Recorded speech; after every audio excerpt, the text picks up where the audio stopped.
વિશાલનો ક્રમ ડાબેથી સાતમો છે. કનુનો ક્રમ જમણેથી છઠ્ઠો છે.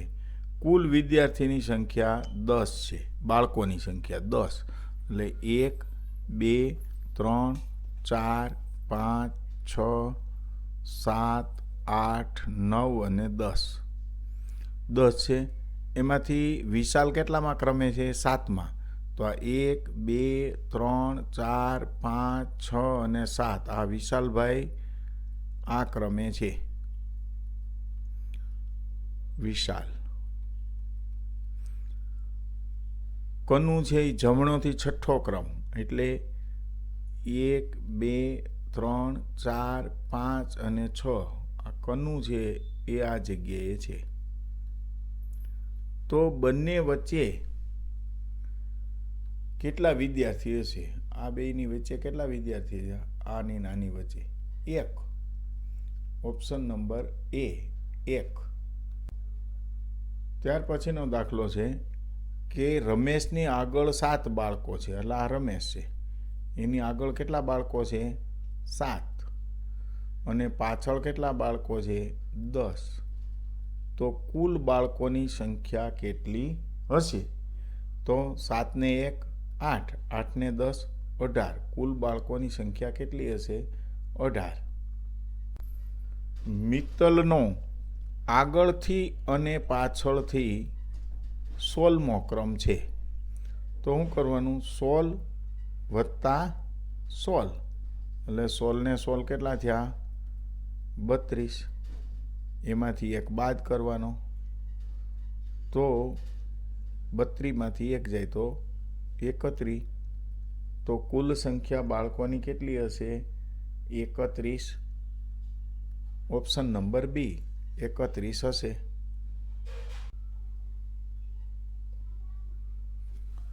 મનુનો આગળ અને ડાબી બાજુનો ક્રમ 7મો છે.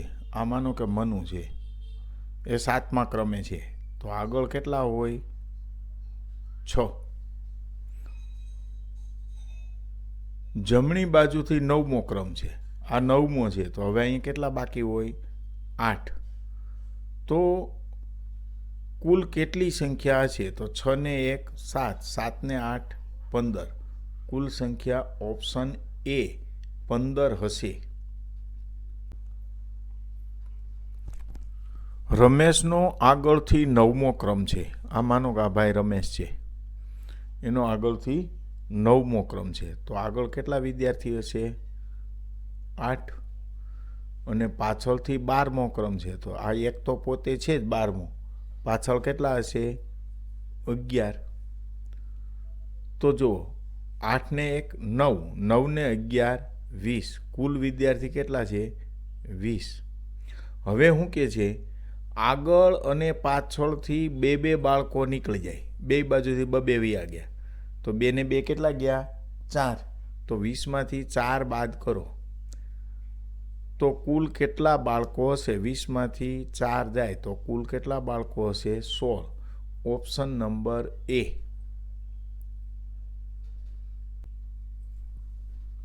એક હરોળમાં કુલ 50 બાળકો છે.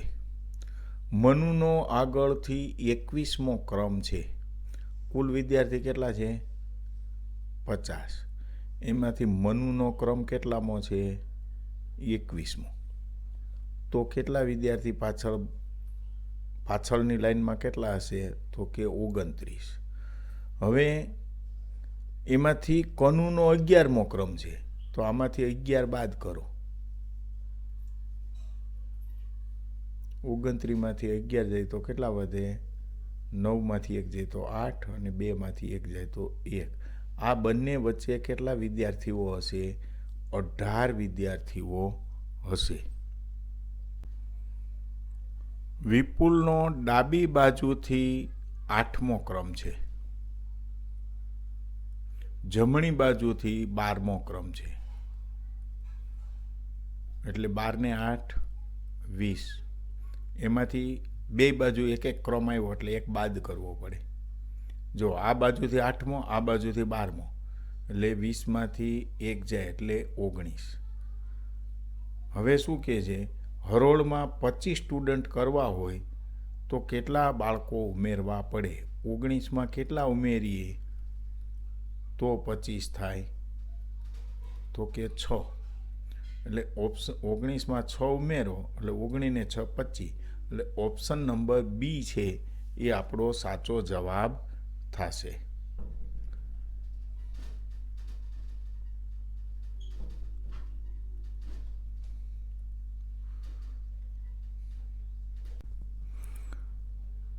જો મહેશનો ડાબી બાજુથી 7મો ક્રમ છે. 7મો ક્રમ છે, આ મહેશ છે. તો એનો ડાબી બાજુથી 7મો ક્રમ છે એટલે આ 6 વિદ્યાર્થી એનાથી આગળ છે. રમેશનો, આ રમેશ, બરાબર, અહીંયા 6 વિદ્યાર્થી થયા. રમેશ છે એનો જમણી બાજુથી 5મો ક્રમ છે. 5મો ક્રમ છે એટલે શું થાય કે 4 વત્તા 1. 1 તો પોતે છે જ 5મો, બરાબર. એટલે આની આગળ 6 વિદ્યાર્થી થયા, આની આગળ 4 વિદ્યાર્થી થયા, બરાબર. હવે શું કહે છે, આ મહેશ છે એ 6ઠા ક્રમે છે, એને 11મા ક્રમે લઈ જાય છે. કેટલામાં ક્રમે? 11મા ક્રમે. તો કુલ બાળકોની સંખ્યા શોધો. આ 6 ક્રમે હતો પ્લસ એમાં 5 ક્રમ ઉમેરવાના તો એ 11માં પહોંચે ને, બરોબર. આ બાજુ 5 હતા તો આમાં 5 ઉમેરવા પડે તો એ 11 પહોંચે. તો 6 ને 5 11, 11 ને 10 21. બાળકોની કુલ સંખ્યા કેટલી હશે?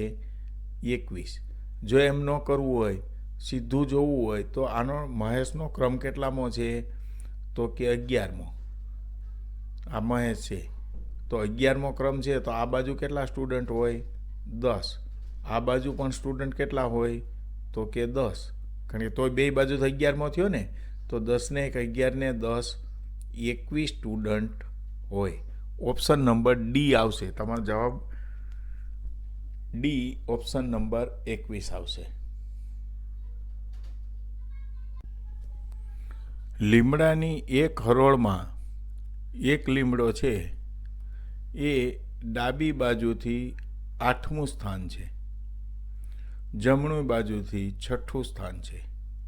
તો 8 ને 6 14. એમાંથી એક બાદ કરવો પડે. તો હરોળમાં કેટલા લીમડા હશે? 14માંથી 1 જાય તો 13. હરોળમાં 13 લીમડા હશે. વિમલને કોઈ પણ બાજુથી ગણતરી કરવામાં આવે તો તેનો ક્રમ 21મો થાય છે. એટલે 21 વત્તા 21 એટલે કેટલા થયા? 42. એમાંથી એક બાદ કરવાનો, બરોબર. કારણ કે બે બાજુ 21 ગણાય ને, 2 વાર તો ન ગણે એટલે એક બાદ કરવો પડે. 42માંથી 1 જાય તો 41.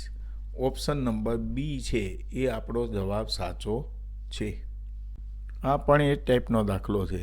હેમલનું ઘર જમણી બાજુથી 9મું અને ડાબી બાજુથી 7મું. 9 ને 7 16. એમાંથી એક બાદ કરવાનો, 16માંથી 1 જાય તો 15. એટલે ઓપ્શન નંબર એ છે એ આપણો જવાબ સાચો છે. 31 વિદ્યાર્થીની એક હરોળમાં શૌર્ય બરોબર મધ્યમાં છે. આ માનો કે શૌર્ય છે, આ 31મો છે. તો આની આગળ કેટલા વિદ્યાર્થી હશે? 15. અને આ બાજુ કેટલા વિદ્યાર્થી છે? 15 ને 1 16. તો આ બાજુ 15 વિદ્યાર્થી હોય. જો આ બે બાજુ 15 સ્ટુડન્ટ છે, વચ્ચે આ શૌર્ય ઊભો છે, તો આનું સ્થાન કેટલામું છે? તો આ બાજુથી ગણો. 15 ને 1 16. શૌર્યનું સ્થાન કેટલામું હશે? 16મું હશે. એક નિશાળમાં 12 વર્ગો છે.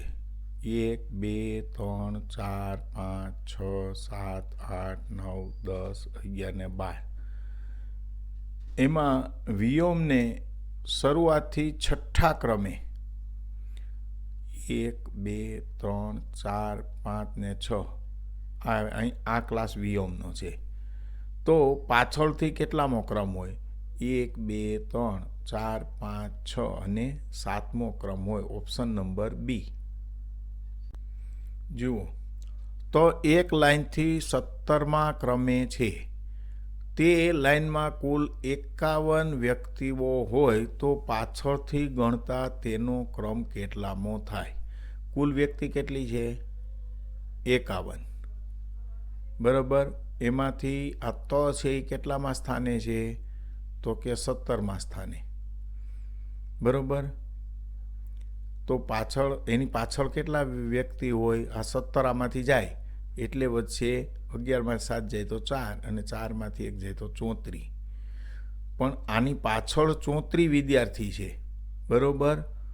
તો પોતે 17મા ક્રમે છે તો આ બાજુથી પણ એક ગણાય ને વધારાનો. તો 34 ને 1 35. ઓપ્શન બી આવે. ટોટલ 35મા ક્રમ ઉપર એ ગણાય. એક હરોળની અંદર ટોટલ 17 વૃક્ષો છે. એમાં લીમડાનું વૃક્ષ છે એ બરોબર મધ્યમાં છે. માનો કે આ લીમડો મધ્યમાં છે. લીમડો એક બાદ કરો પહેલાં. 17માંથી 1 જાય તો કેટલા થાય? 16. એટલે એનો અર્થ એવો થયો કે આ જે લીમડો છે એની આ બાજુ પણ 16/2 એટલે 8 વૃક્ષ છે અને આ બાજુ પણ 8 વૃક્ષ છે. જો 8 8 ને 1 9 9 ને 8 17. કુલ કેટલા વૃક્ષો છે? 17 વૃક્ષો. હવે શું કહે છે કે લીમડાનો ક્રમ કેટલો હશે? તો 8 આ અને 1 પોતે, એનો 9મો ક્રમ હશે. ઓપ્શન નંબર બી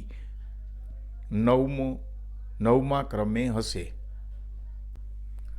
લીઝા એક સીધી હરોળમાં ડાબી બાજુથી ગણતા 23મા અને જમણી બાજુથી ગણતા 11મા સ્થાને છે. તો હરોળમાં કુલ વિદ્યાર્થી કેટલા હશે? તો સૌ પહેલાં કેટલામાં? 23 વત્તા 11 એટલે કેટલા થયા? 34. એમાંથી 1 બાદ કરવાનો. 34માંથી 1 જાય તો કેટલામાં સ્થાને હશે? ઓપ્શન નંબર બી 33મા સ્થાને હશે. ખુરશીઓની એક હરોળમાં મુખ્યમંત્રીની ખુરશી છે એ ડાબી બાજુથી 17મા ક્રમે અને જમણી બાજુથી 13મા ક્રમે. એટલે 17 ને 13 30. એમાંથી 1 બાદ કરવાના. 30માંથી 1 બાદ થાય એટલે 29.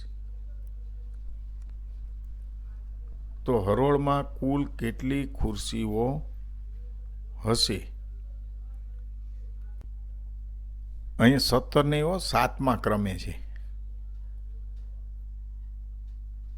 એટલે 7 વત્તા 13 એટલે થશે 20. 20માંથી 1 બાદ કરો એટલે 19. ઓપ્શન નંબર બી આવશે. ઊંચાઈના ક્રમમાં બેઠેલા વિદ્યાર્થીઓમાં મગનનો ક્રમ આ બાજુથી પહેલે બાજુથી 9મો છે અને છેલ્લેથી 11મો છે. તો કુલ કેટલા થયા? 20. એમાંથી 1 બાદ કરવાનો. તો એ ટોટલ વિદ્યાર્થી કેટલા હશે? 20માંથી 1 જાય તો કેટલા હશે? 19. ઓપ્શન નંબર બી 19. 49 વિદ્યાર્થી છે. એમાં હેમલનો ક્રમ 27મો છે. હેમલનો ક્રમ 27મો છે.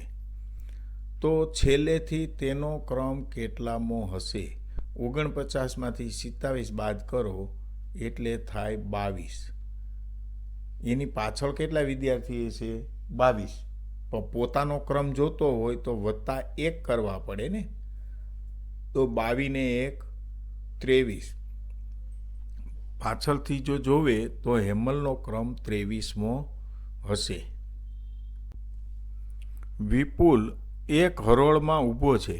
એ ડાબી બાજુથી 25 અને જમણી બાજુથી પણ 25 માં ક્રમે ઊભો છે. એટલે 50 વિદ્યાર્થી હતા, એમાંથી એક બાદ કરવાનો, તો કુલ વિદ્યાર્થી કેટલા હશે? 50માંથી એક જાય તો 49.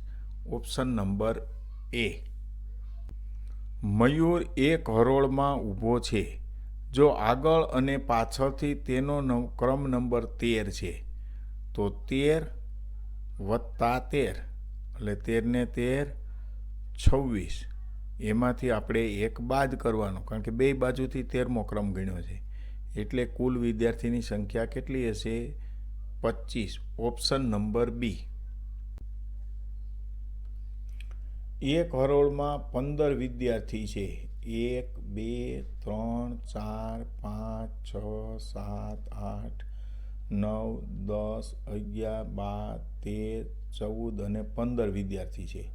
એમાંથી એ છે એ ડાબી બાજુથી 9મા ક્રમે છે. એટલે 1 2 3 4 5 6 7 8 અને 9મા ક્રમે એ છે. બી છે એ 10મા ક્રમે છે, જમણી બાજુથી. 1 2 3 4 5 6 7 8 9 અને 10.